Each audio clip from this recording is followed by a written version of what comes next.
So, Casey, tell us how the relationship with sports has impacted play, the pent-up enthusiasm, how fan attitudes have changed during this pandemic. What are some of your thoughts?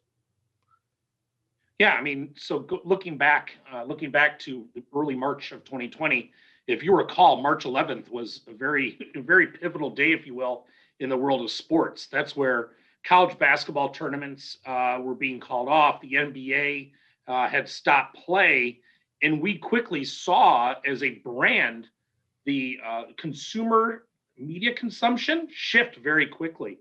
We're very fortunate at Rocket Mortgage that we're an always-on advertiser. So we always want to make sure that we have our brand in the marketplace, talking to clients and potential clients.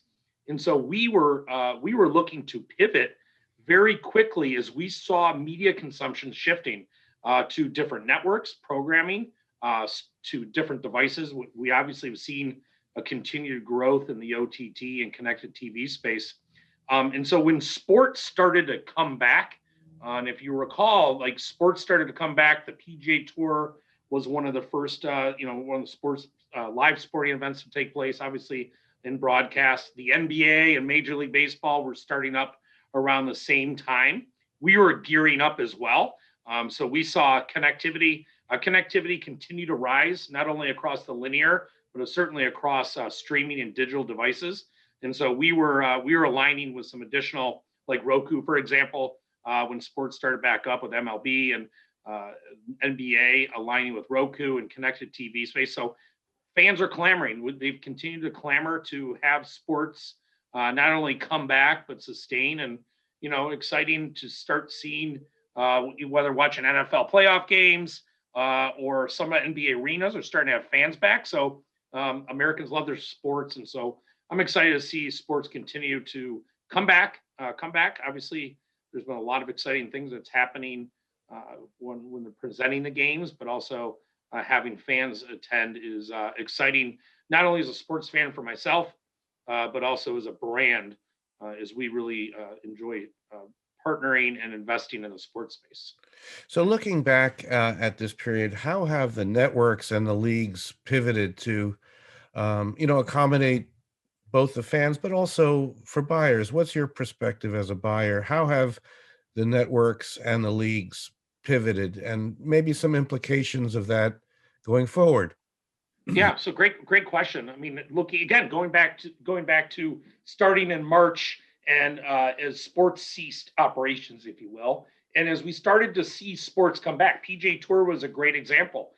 We were fortunate to be one of the first four PGA Tour events to come back when the PGA Tour turned the lights back on. So we had to obviously have an activation plan in place, but also from a media standpoint. So you started to see different sports leagues, networks pivot and bring alternative programming or testing some things that they have not had a chance to do.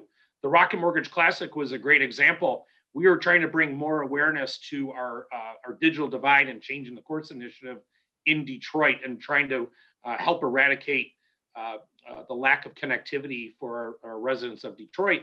And Bubba Watson, Harold Varner, the PGA Tour, and NBC Golf Channel, we all worked together very quickly to put on a charity event on Wednesday where it was just Bubba and his friends playing and raising money. And that's simple, not simple, but bringing that to life, we end up seeing almost every PGA Tour event the following weeks do something very similar. Even within esports, we're a big partner with League of Legends and 100 Thieves. That has continued to grow even during the pandemic. So it's really interesting as a brand and as an advertiser to see what either the networks or the leagues have done.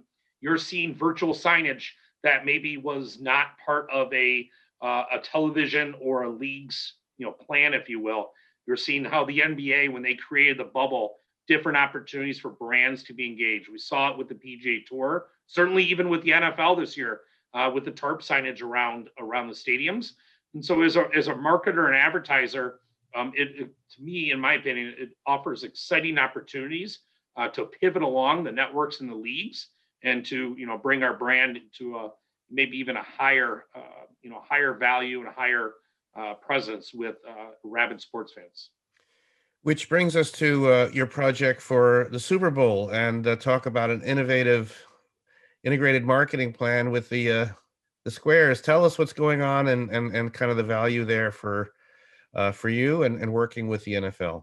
We have a really strong partnership with the NFL. And in January of 2019, we announced that partnership with the NFL, and also at that same time announced the first ever Rocket Mortgage Super Bowl Squares, which is the largest squares platform where anyone over 18 can play. It's free to enter, and they have a chance to win $50,000 with every score: touchdowns, field goals, extra points, even safeties. And then also we give away $500,000 at half, as well as another $500,000 at the end of the game that somebody can use towards a dream home. Last year we gave away almost $2 million. There were a lot of scores. As we saw in the NFC and the AFC championship games yesterday, there's going to be a lot of scores. So every time they score, they can pay. And it's just an exciting way to engage, obviously, not only rabid and tried and true NFL fans, but maybe fans that don't get a chance and don't watch more than one game a year.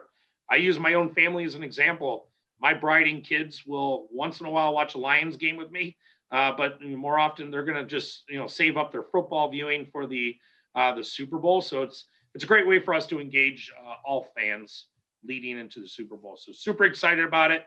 It's a fun program. We got Barry Sanders helps us and helps spread the word on that. So really, really pleased with the Rocket Mortgage Super Bowl Squares.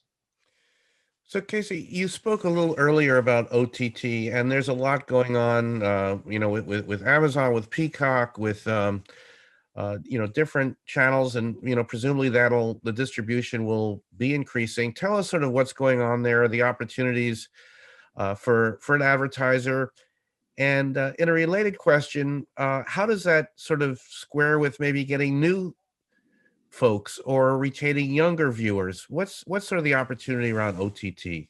Yeah. So OTT, I mean, obviously we continue to see that adoption grow, whether it's, cord cutters, early adopters and cord cutters, someone like me, I'm consider myself more of a, mid adopter. I've moved to being a cord cutter. First time, first time in my life, really enjoying, having different levels of access to different networks. So when it comes to OTT and connected TV, obviously where it gets really exciting for our advertisers and marketers is, trust me, the linear space, still highest reach, highest mass medium. That we continues to be a very big part of our overall brand media plans. But we're continuing to invest more and more on an annual basis in the connected TV OTT space, in which that affords us the opportunity to be more targeted, obviously, to reach a potential client. And that potential client obviously could be a millennial, it could be Gen X, it could be Boomer. We're obviously seeing the adoption of cord cutting taking place, obviously stronger in the millennial set, but you're seeing certain more Gen X, even Boomers moving to having that cord cutting and utilizing OTT and connected TV as well. So for us, it's opportunity again to reach maybe a new audience, but be more targeted with our messaging. We're also keen on making sure that creatively that our message aligns contextually to programming that potential clients and clients of ours may watch, whether it's utilizing Larry Fitzgerald for NFL, Ricky Fowler for our PGA, spots that are maybe geared towards more of a female, a first-time home buyer, or a renter. Maybe make sure that we've got creative that is contextually relevant to that viewer is also a very important part of our overall brand and media creative strategy.